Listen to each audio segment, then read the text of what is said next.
Good morning, everybody. I say that because it is very early today. Welcome back to Meeks Motorsports. Today in the shop we got a 2006 Honda 250R. Now, the reason this bike came into the shop, I say shop, but the reason I'm fixing this bike, it's not in gear. You can spin this thing, go to kick it, it's locked solid. Story behind this bike is it was run out of coolant, locked up while riding. It's been like this for about a year, I think, year or two. And the owner wants it redone, rebuilt, get it running. So that's gonna where we come into play.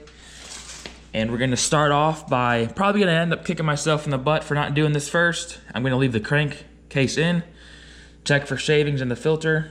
This guard's pretty bent. Anyway, check for shavings in the filter, make sure the crank is still good. I'm gonna measure it, of course. But I think our main problem is going to be in this top end cylinder. He said that it's been bored out, stroked out. I'm not quite sure yet until we get into it. I know these pistons can seize up in the cylinders and cause them a big issue. So that's why we're going to start with just taking the top end off and not ripping the whole crankcase out yet. If you need to rip the whole crankcase out, I can do that. I should do that in the first place, but I'm just going to take the easy steps first. Take the seat, plastics, gas tanks off. Start ripping into this. It's already got no fluids in it, drained all the fluids, take the carb off.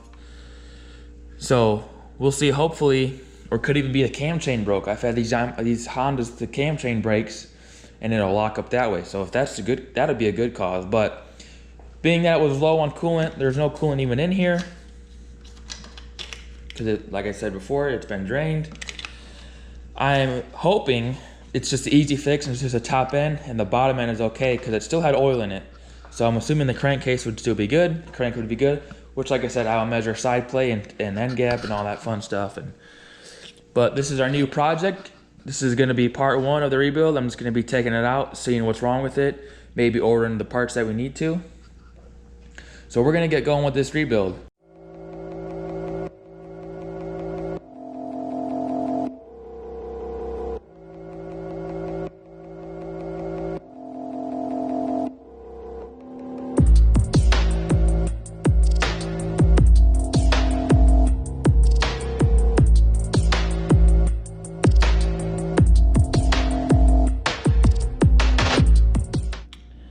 Okay, so the top end is finally off. Take a quick peek in here. Cylinder walls are actually in pretty good shape. Valves are in good shape also.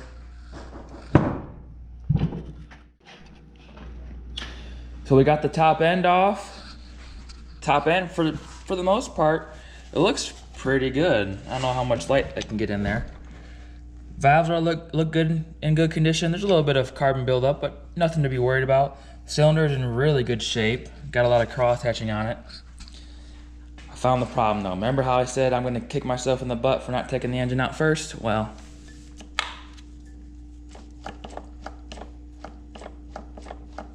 that is not good. The rod bearing is locked up. Will not run. It is seized, locked up. So that means I'm gonna start working on taking the crankcase out and potentially getting it split today and seeing exactly what happened. I mean, I know what happened. It got hot, ran out of oil, whatever. I don't care, besides the point. Well, we're gonna hopefully get this thing ripped out of here today, maybe torn apart, see what we need to order, get the parts ordered, have the stuff come back in the mail, you know the deal, put it all back together, bang, get this thing running. Probably gonna end up getting a new piston and rings, but reusing the same cylinder because the cylinder is in good shape. I put a ball hole through it, you know, for the new rings for the seat, pretty good. I probably could reuse this piston. This piston is not in bad shape. It's really maybe that's just a piece of dirt. Piston's not in bad shape. I'm just gonna talk to the owner, see what he wants to do with it. Reuse it, get all new. That's really gonna be up to him. But for the most part, top end is good. Just gotta work on bottom end. Like I said, I'm gonna tear that out. Maybe potentially get it split today, and hopefully we'll get working on something. We'll get the parts ordered, see exactly what we need.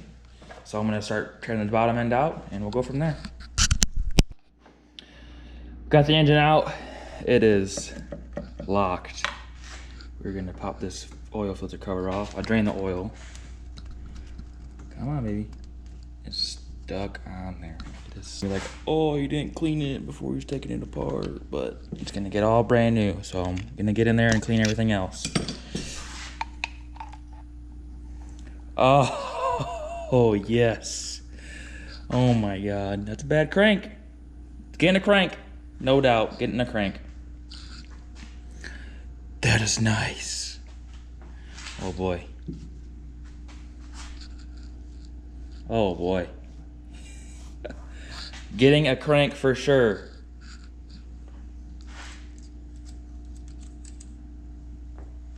Alrighty. About to get some parts on the way. Okay, so after a couple hours, finally got the crank split. And you can see a little bit of bearing material right here where the bearing fell apart, along with all this. It should pop out. Well, I might have had 2 hands to do that. But it's definitely getting a full rebuild. Rod bearing is still shot. I'm gonna pull the crank out and go from there. It wasn't too bad of a job to tear it all apart. Got some parts laid out everywhere. See, my crankcase is still pretty good. Gonna have to clean up all this brass material, rod material. Shouldn't be too hard, just a couple cans of brake clean. And we'll get to it. So we're gonna get these parts ordered, and then it's gonna be a while before they come in, as of how shipping can be, and shipping can be slow. So, but we found our problem. Gonna get this crank pulled out, probably put it on the bench and hold off for a while.